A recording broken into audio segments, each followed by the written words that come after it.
2 tumbler bullet rice 400 gram mutton வச்சு சிம்பிளாக ஈஸியாக டேஸ்ட்டாக ஒரு பிரியாணி செய்யலாங்க.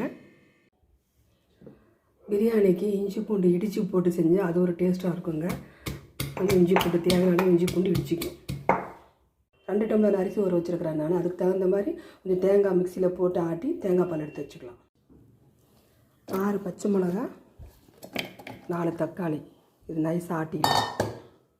2 ஆழாக்கு அரிசி ஊற வச்சுருக்குறேங்க. அதுக்கு எண்ணெய் ஊற்றிருக்கேன், கொஞ்சம் நெய் போடுறேன். பட்டை, லவங்கம், ஏலக்காய், பிரிஞ்சி இலை, அன்னாச்சி பூ, மராட்டி மொக்கு, இஞ்சி பூண்டு,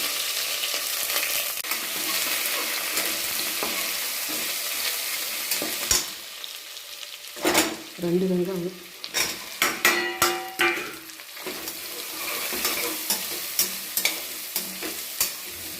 அப்போ சீக்கிரமாக வெங்காயம் வதங்கும்.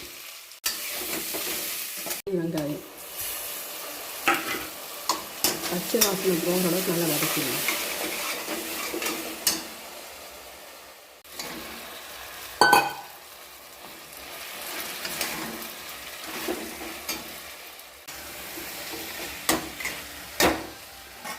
கறி நல்லா வதங்கிடுச்சு, பச்சை வாசனை போயிடுச்சு.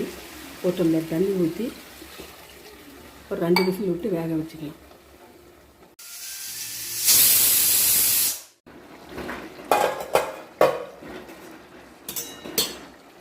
புதினா கொத்தமல்லியும் போட்டுடலாம். அதுக்கு 1 டம்ளர் தண்ணி ஊற்றணும். இப்போ தேங்காய் பால் தண்ணி அளந்து 3 டம்ளர் தண்ணி ஊற்றிருக்கேன். மொத்தம் 4 டம்ளர். 2 டம்ளர் அரிசிக்கு 4 டம்ளர் தண்ணி. உப்பு ஃபஸ்ட்டே கொஞ்சம் போட்டிருக்கோம், இப்போ கொஞ்சம் உப்பு போட்டுடலாம். உப்புலாம் சரியாக இருக்கான்னு பார்த்துட்டு ஒரு கொதி கந்தோன்னு மூடி வச்சிடலாம்.